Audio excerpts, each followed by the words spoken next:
നരഭോജി കടുവയുടെ ഭീതിയിലാണ് മാനന്തവാടി പഞ്ചാരക്കൊല്ലി ഗ്രാമം ഇപ്പോഴും. രാധയെ ആക്രമിച്ചു കൊന്നു കടുവയുടെ ചിത്രം ക്യാമറയിൽ പതിഞ്ഞിട്ടുണ്ട്. ഉന്നത വനംവകുപ്പ് ഉദ്യോഗസ്ഥർ വയനാട്ടിലേക്ക് എത്തുമെന്ന് വനമന്ത്രി എ കെ ശശീന്ദ്രൻ 24-നോട് പറഞ്ഞു.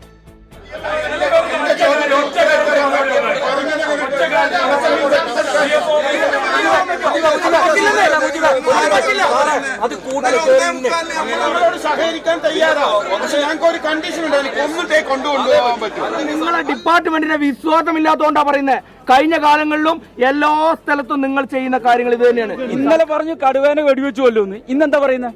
ഇന്ന് അതിന് പറ്റൂല, അനുമതി വേണം, ഉത്തരവ് വേണം. എന്ത് ഉത്തരവ്? എവിടുന്നാണ് ഉത്തരവ്? ഈ മനുഷ്യന്റെ ഉത്തരവൊന്നും വേണ്ട. കടുവയെ ജീവനോടെ കൊണ്ടുപോകാൻ അനുവദിക്കില്ലെന്ന നിലപാടിലാണ് നാട്ടുകാർ. കടുവയെ പിടികൂടാനുള്ള ദൗത്യം വൈകുന്നെന്ന് ചൂണ്ടിക്കാട്ടി വനം വകുപ്പിനെതിരെ ദൗത്യസംഘത്തിന്റെ ബേസ് ക്യാമ്പിൽ പ്രതിഷേധം. CCF ഉൾപ്പെടെയുള്ള ഉദ്യോഗസ്ഥരെ തടഞ്ഞ് നാട്ടുകാർ.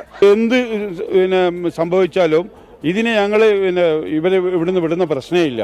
അതാണ് ഞങ്ങളുടെ തീരുമാനം. വളരെ പാവപ്പെട്ട ആളുകൾക്ക് നാളെ അവരുടെ ജീവന സംരക്ഷണം വേണം.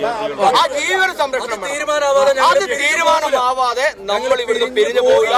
ഇവിടെ നിന്നുള്ള CCFO DFO അടക്കമുള്ള ഒരു ഉദ്യോഗസ്ഥന്മാരെയും ഞങ്ങൾ ഈ ഗേറ്റ് കടത്തി പുറത്തേക്ക് വിടും. കടുവ പഞ്ചാരക്കൊല്ലിയിൽ വനം വകുപ്പിന്റെ പരിധിയിൽ തന്നെയെന്ന് വനം വകുപ്പ് സ്ഥിരീകരിച്ചിട്ടുണ്ട്. 40ഓളം ക്യാമറകൾ പ്രദേശത്ത് സ്ഥാപിച്ചു. ലൈവ് സ്ട്രീം ക്യാമറകളും സ്ഥാപിക്കും. പട്രോളിങ്ങിനായി കൂടുതൽ ഉദ്യോഗസ്ഥരും സ്ഥലത്തെത്തി. ക്യാമറയിൽ പതിഞ്ഞ കടുവയുടെ ചിത്രം വനംവകുപ്പ് ഉദ്യോഗസ്ഥർ പരിശോധിക്കുകയാണ്. നിലവിലിപ്പോൾ ഈ ഭാഗത്ത് തന്നെ ഈ പ്രദേശങ്ങളിലായിട്ട് തന്നെ കാടിനകത്തായിട്ട് സാന്നിധ്യങ്ങൾ നമ്മൾ കണ്ടിട്ടുണ്ട്. ഇന്ന് ക്യാമറ ട്രാപ്പ് ഇമേജസ് ഇപ്പോൾ ചെക്ക് ചെയ്ത് കഴിഞ്ഞിട്ടുണ്ട്, അനലൈസ് ചെയ്തുകൊണ്ടിരിക്കുകയാണ്. അപ്പോൾ അതിൽ ഇമേജസ് എല്ലാം പതിഞ്ഞിട്ടുണ്ട്. അപ്പോൾ താമസിയാതെ നമുക്ക് അതിൻ്റെ ID കാര്യങ്ങളിലേക്ക് പോകാൻ പറ്റും. ഉന്നത വനം വകുപ്പ് ഉദ്യോഗസ്ഥർ വയനാട്ടിലേക്ക് എത്തുമെന്ന വനം മന്ത്രി എ കെ ശശീന്ദ്രൻ. നാളെ വയനാട്ടിൽ പോകും. വയനാട്ടിൽ പോയാൽ തീർച്ചയായും അത് അവിടുത്തെ സാഹചര്യം മനസ്സിലാക്കി ഉചിതമായി എന്തെല്ലാമാണോ ചെയ്യേണ്ടത് ആ കാര്യങ്ങളൊക്കെ ഒരു മന്ത്രി എന്നുള്ള നിലയിൽ ഞാൻ ചെയ്യും. ഫോറസ്റ്റ് ഇൻ്റലിജൻസിനെ ശക്തിപ്പെടുത്തി ഇത്തരം കാര്യങ്ങളിൽ മുൻകരുതലുകൾ സ്വീകരിക്കുന്നതിനെക്കുറിച്ചുള്ള ധാരണ ഉണ്ടാക്കാൻ വേണ്ടി ശ്രമിക്കും. വന്യജീവി ആക്രമണത്തിൽ പ്രതിഷേധിച്ച് മാനന്തവാടി നഗരസഭയിൽ UDF-ഉം SDPI-യും ആഹ്വാനം ചെയ്ത ഹർത്താൽ പുരോഗമിക്കുകയാണ്. ഇതിനിടെ പുൽപ്പള്ളി ചേകാടിക്കടുത്തും കടുവയെ കണ്ടതോടെ ജനം ആശങ്കയിലാണ്. വനപാതയോട് ചേർന്ന് റോഡിൽ നിന്ന് കാട്ടിലേക്ക് പോകുന്ന കടുവയുടെ ദൃശ്യം പുറത്തു വന്നു.